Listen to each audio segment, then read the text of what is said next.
Pat, it's kind of rare in a weekend where we have NC State, Carolina, and Duke all win. And in the same weekend, it all felt like upset victories. And that started on Friday night with UNC, as I don't think anybody going into the game really thought that they'd take care of Syracuse the way they did. Duke goes down to Death Valley. They take care of Clemson, first time winning there in 45 years. And then the scene right here on the field that's behind us, NC State taking care of number 8 Georgia Tech. What a weekend. And I think the theme of it there is that in one way or another, media, fans had written off all 3 of these teams, different capacities, right? Yeah. You know, Duke was a team that we thought would be the best in the triangle, compete for an ACC title. They lose a few games early. They beat themselves repeatedly. And it's like, well, that's not them. Well, now they're right back in the ACC title mix. Yeah.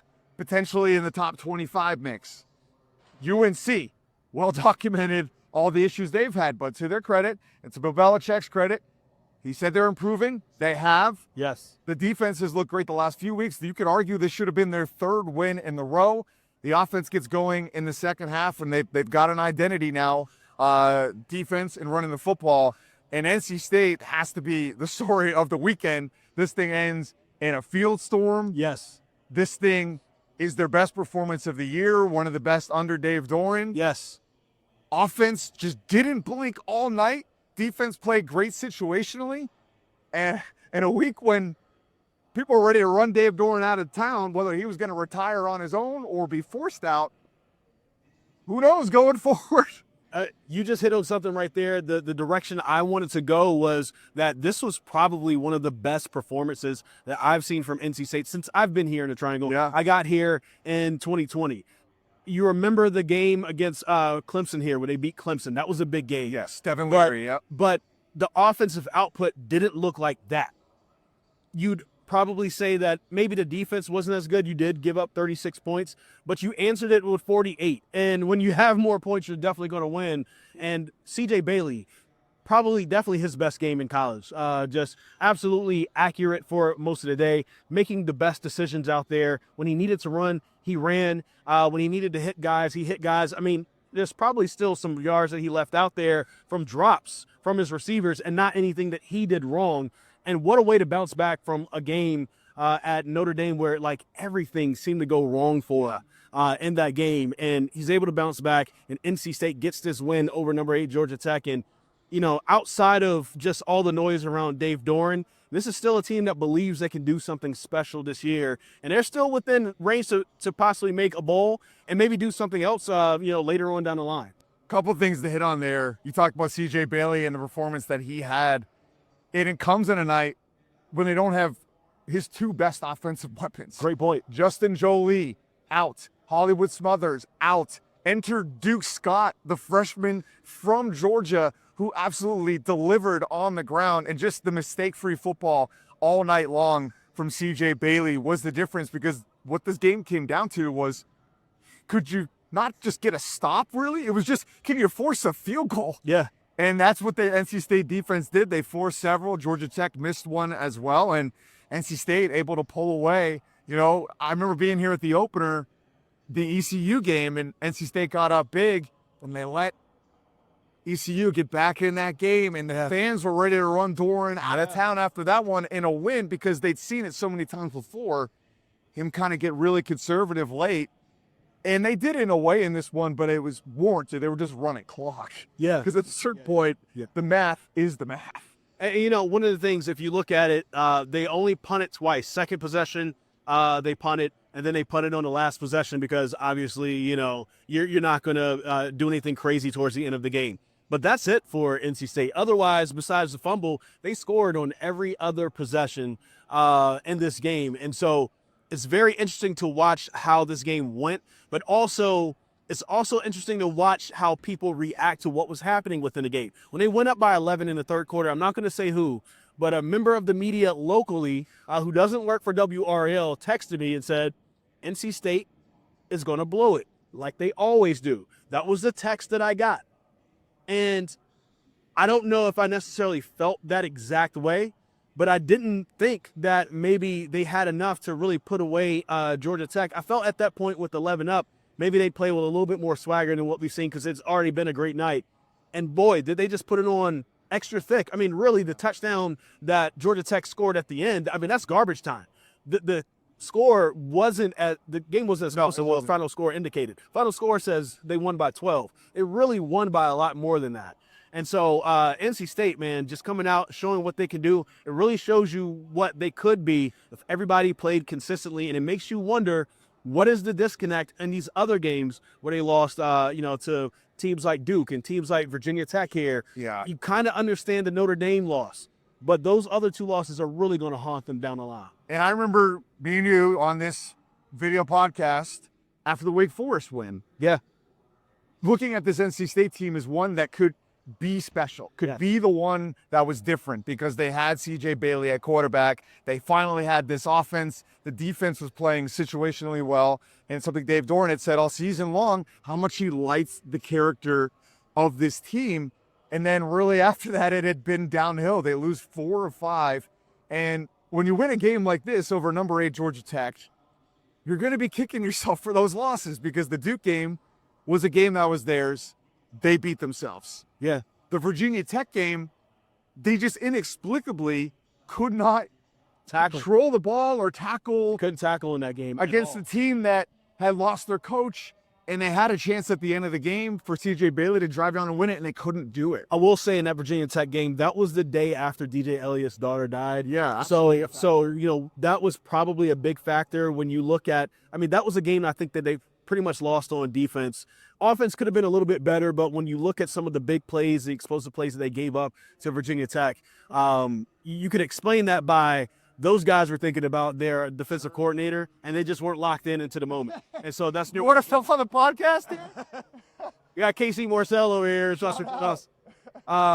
But that's one of those things that I think is going to be very interesting to see how they bounce back from this. And maybe this game is something that they can use as a springboard. Again, next week, Miami. That team, are they reeling right now? They just lost to SMU earlier today. We were watching that earlier today in the office.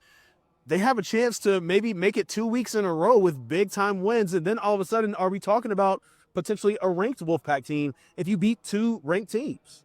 I mean, it reminds me of the MJ Morris season, the Brennan Armstrong season, where that season was written off as a disaster when the Brennan Armstrong experiment didn't work to start the year. They go to MJ Morris. That has like a glimmer of hope, and then he basically benches himself to redshirt. Yeah. And then Brennan Armstrong comes back in, and they go all the way to the Pop-Tarts Bowl. And it was kind of a magical end of the year. I mean, this is what Dave Doran does. And ultimately, this story is really about him, right? Because this is a week, Chris, where the heat on him, I don't know if has been higher in 13 seasons. And it's multifaceted, right? Like, Yeah. He's obviously good enough to be a college coach at this level, but 13 years in, when you've seen this story over and over again, you understand why you might want to make a change. And then you partner that with the fact that Joe Giglio has reported all season that they had to talk Doran out of retirement after last season. Yeah. Now, there's obviously a lot to that story, and our WRAL's Brian Murphy asked Doran directly at Thursday's press conference about it, and Doran said that, no, he's not thinking about retirement. He wants to retire eventually, but he's got 4 years left on his contract. He wants to coach this team, and he really likes this team. Yeah. And I think some of the reasons why, if you believe Joe Giglio's report, which I have no reason not to, I mean, he's the most respected journalist on the NC State beat, one of the reasons I think Doran might have reached that conclusion after last year is because he didn't like last year's team. He said so very much on his radio show publicly this week. Yeah. Here's one of the things I want to talk to Wolfpack Nation here, because I can understand some of the frustrations, but also Dave Doran has done more good than bad here at NC State. And maybe sometimes you just need a new voice around here.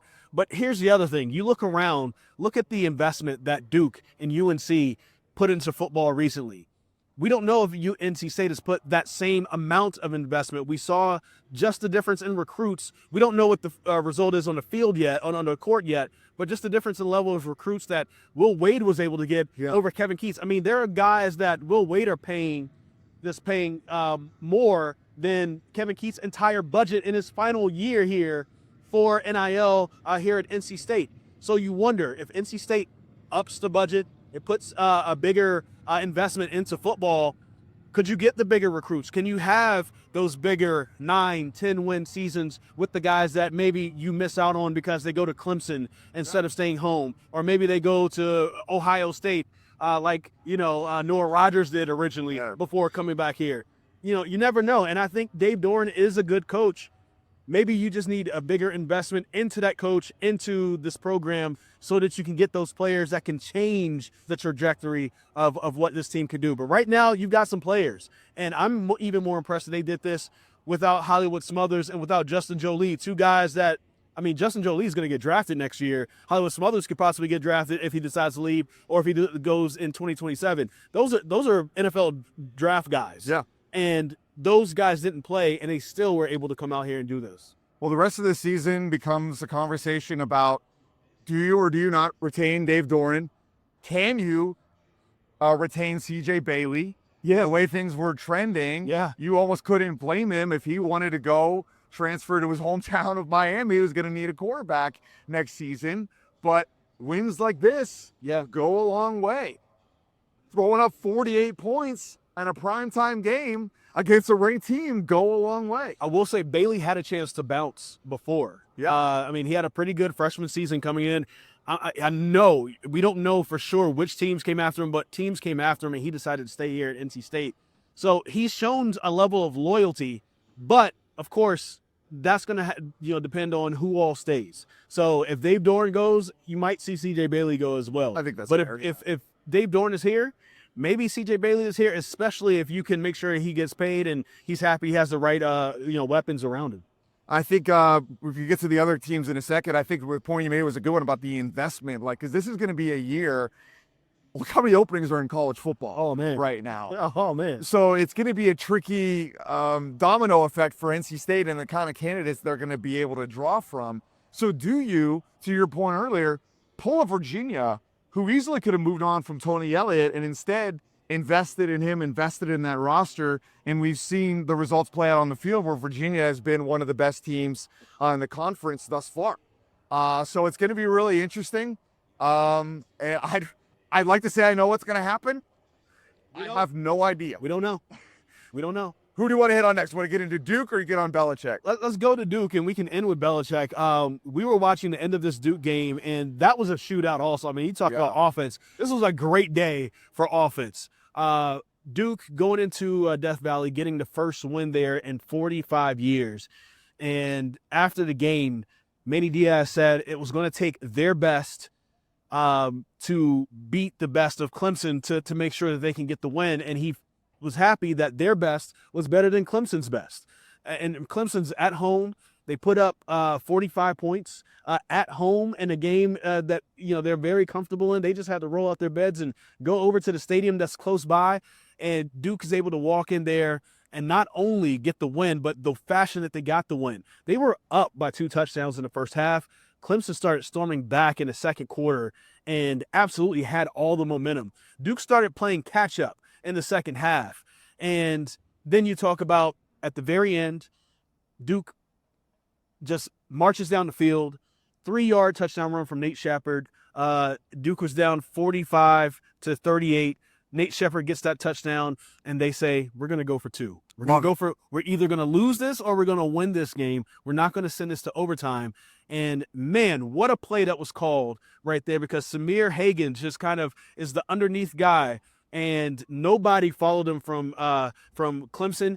And even with the Shepard touchdown, nobody was around him either when it came to him scoring that. And NC State Duke with their amazing goal line packages, able to get not only the touchdown right there, but the 2-point conversion, walks away with the win.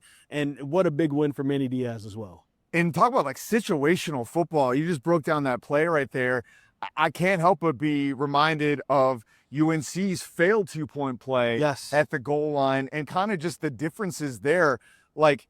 They ran a play that they said worked great and practiced all week, talking about UNC, but it didn't get the look that it was designed to go against. Brian Murphy's been doing a podcast with Bryn Renner, former UNC quarterback. He broke it down really well, saying that basically the play was designed to go against man. It went up against zone. The response from Gio Lopez was they just still liked it. They just still felt comfortable with it. Yeah. We could, okay, that's fine. But then, like, just the level of sophistication with this Duke play at the goal line where they have this shift pre-snap. Yes. Then they have Higgins, like, shift in, like, to the backfield and then up kind of from an H-back position. Hands down, almost behind the line where you couldn't see him. And Clemson was completely lost, and he goes across the formation. Nobody follows him. He's wide open. And it's that kind of situational football that makes a difference. Like, Manny Diaz, what he's done so well at Duke is win in the margins. He wins in the margins. Like, Yes. they made a big investment in Yes. Darian Mensah at quarterback, but I am hard-pressed to believe they have the same budget as UNC's roster. Yeah, probably not that. I don't know for sure. Basketball is still number one. Basketball is a different Still enough stage there. I mean, there certainly has been a noticeable investment in Duke football, but that doesn't mean it's like necessarily as 60 million. Yeah, I would say they're exceeding the results, right? And Diaz and Elko before him have really tapped into something at that school. And it's funny to think about, like, what's the coaching carousel going to look like here at the end of the year? And a few weeks ago, I was thinking we might have openings at all three. The way things were looking for Belichick after the Clemson game and all the reporting that came out after that, the way things were trending for Dave Doran, and then Diaz on the opposite end was like, Who's going to poach him? Who's going to poach him? Yeah. Well, then they kind of like floundered a little bit, and it was like, well, he's probably going to come back. It's like, well, now you look at their schedule, they've got UConn, they've got Virginia, who I think is similar to Georgia Tech, probably overrated, or at least the difference isn't as high as maybe the ranking of the record would suggest. Right. I'm not trying to take away from NC State's win over Georgia Tech, but like, you know what I'm trying to say? Their best wins were Duke and Clemson. They haven't actually played that hard of a schedule. So I think there's a chance here with Duke. They still have Carolina. They still have Carolina. I think they have Wake Forest as well. Yeah. So they could get to 9-4 regular season record, I believe it would be, if I'm doing the math correctly. Or I think they have a chance to make the ACC title game as well. Yeah. If that happens, it's hard for me to believe that Manny Diaz is coming back to Duke unless they give him a huge race. Well, and right now you would think that Nina King is probably having that discussion right now. We saw what happened at Indiana. Hey, Kurt Signetti, let's lock you up. If you stay there, Rule as well, let's lock you up so you can stay here because there's way too many openings. And that's one of the things is like firing your coach this early. Yes, it may give you the jump on talking to other coaches, but then it also gives other teams who are like, hey, my guy's going to get poached. I have Kurt Signetti. I have Matt Rule. I have Manny Diaz. Hey, let's put some pen to paper so we can lock you up a little bit. And you got to wonder if that's happening in the back end with Duke, with him. Just another thing on that play, something that Samir Hagans told the media after the game. It was the exact situation that they were planning for last night, right before the game.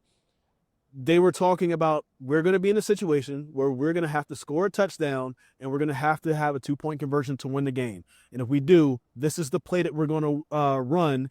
And Samir, it's going to be on you, the senior. And he said he was ready for it.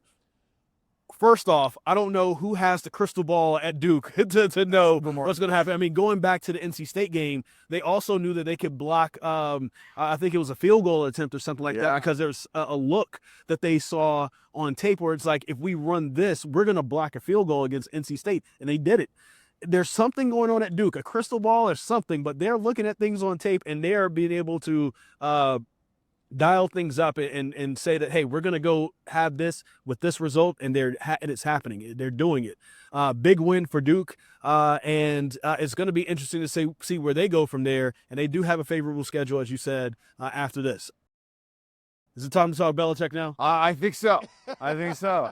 And it's going to be a positive conversation about Belichick. Very positive. Because he finally gets his first ACC win. He gets his first Power 4 win, 27-10. Over Syracuse. And like anything, this conversation is nuanced. The improvement is tangible. We've seen it for weeks. They were trending in this direction. You could argue if they didn't beat themselves and fumble the ball at the goal line, they would have beat Cal. You could argue if they didn't fumble the ball at the goal line in the first half versus Virginia, and obviously that 2-point conversion that came out of the goal line, they could have beat them as well. So this could have been their third straight win. Yeah. But this was a game where you're playing Syracuse, who's not only on their backup quarterback, the backup was so bad, they went to the third-string quarterback, who was a walk-on lacrosse player, which is about as Belichick as it gets. And this kid might play for Carolina next year. I mean, he might. He might have quarterback. He might go back to lacrosse the way he played against UNC. and he was lost out there. Like, there's no really other way to put it. Yeah. He didn't complete a pass until the second quarter, 0 for 8 to start, and somehow UNC is losing the game because, again, they're beating themselves in the first half. The microcosm of the season. Yeah, their tight end catches the pass over the middle, fumbles it, and Syracuse returns the ball for 6, and that is literally the only way you're going to lose this game. So I'm thinking at that point, I think a lot of other people were as well, like, if Belichick can't win this one, I mean, should he even get back on the plane? Yeah. But Yeah. to his credit, and to the team's credit, and to the offense's credit, they found something led by Damon June, who was a monster the rest of the way. What a game Damon June had. I mean, he was a big star. You've had so many people who've either left the team or like even Caleb Hood, who had to retire medically. So many different things that's happened to this team, and you needed somebody to take the team on their back and just go. That's what Damon June did. I mean, he did it running the ball. He did it receiving the ball. He was able to do it all over the field, and there was no answer from Syracuse. And remember, Syracuse is a team that beat Clemson. Clemson blew Carolina out the water, right? So, like, it doesn't always, that transient property doesn't always work from team to team. Like, okay, well, you beat this team, and they beat you, so that means that that doesn't always work out. But when you look at just the differences in the teams, and of course the quarterback situation is a big part of that as well for Syracuse, the way Carolina stepped up and was able to overcome those early first half mistakes, even though it outgained Syracuse by over 100 yards. Yeah. Syracuse at one point in the second quarter had not completed a pass, but they were up 10-3. Like, things like that, weird things were happening in the game, and they were just able to just calm down. Damon June put it on his back, was able to do it, came back, and they just looked like a real football team. And also, here's the part that really stood out to me. Before that Charlotte game, they hadn't scored more than 20 points versus an FBS team. Charlotte is an FBS team, one of the worst FBS teams. Couldn't score more than 20 points. 27. That's not like a crazy amount. It's not the amount here. It's not the amount at Duke. But they were able to do that. And that is a win. If you're going to tally up wins, and as much as we've chopped Belichick down, you definitely have to build them up on certain things. They were able to score 27 points versus an FBS team, a team that people looked at just a few weeks ago before they started sliding as one of the better teams in the ACC. And it's like a funny position to be in because, like, there's a lot of, like, the Bill Belichick and Carolina truthers out there that love to come at me in my mentions and act like any positive step just erases everything that was reported. That's not how reporting works. That's not how life works. That's not how real life works. Okay? Like, all of these things don't happen in a vacuum. They are all in response to together. This is a living organism of a season. Murderers do community service. That's a quote I didn't expect to hear on this podcast. Murderers do community service. So what I will say is that I stand by everything that was reported after the Clemson game. But it's funny the way things happen, right? Like, there's almost like a symbiotic relationship that the media has with the team, and it rallied at least the players together. Like, the divide on a team together. I did. You brought the team together. I'm not going to take credit for it because the haters will hate me even more.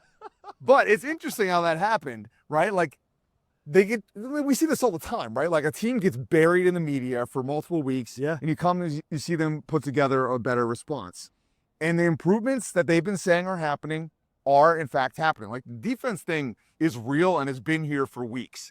The offense, I'm still taking it with a grain of salt because Syracuse, you said they finally broke 20 points. Well, Syracuse, I think, has given up at least 30 to everybody since Steve Angeli got hurt, and UNC didn't crack 30. Yeah. So, like, you kind of put it in a little perspective. The Gio Lopez numbers, efficient, 15 and 19, I believe, for over 200 yards. Threw a couple touchdowns. The numbers very inflated by like an 81-yard screen to Damon June. But again, didn't turn the ball over, didn't make mistakes, moved the ball well within the 20s. And Damon June is like a star. Like, this is a freshman that looks like Marion Hampton / like Kareem Hunt. Wow. Like reincarnate. I mean, I see this guy in the NFL. Wow. This guy's going to be in the NFL. Yeah. I saw it as soon as I saw Marion Hampton. I would feel pretty confident to say the same thing about him. So they're finding something, and how well is the season going to finish? I don't know, but I think at a minimum here, if the administration does in fact want to bring them back, which has been the standpoint, we had the statement from Bubba Cunningham. I've talked to sources about it. Others have as well.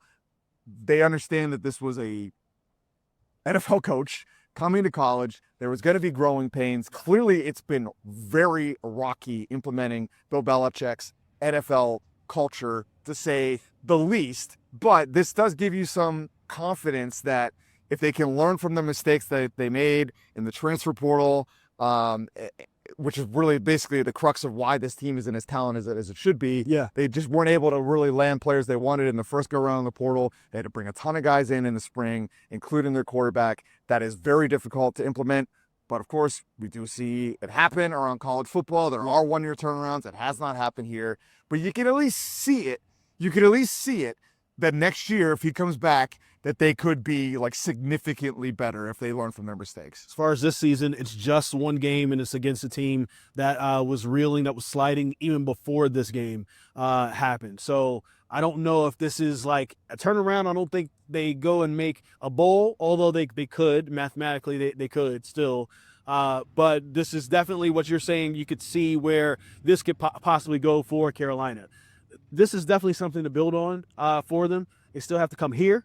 They still have to play Duke. They have some tough games coming up ahead for them.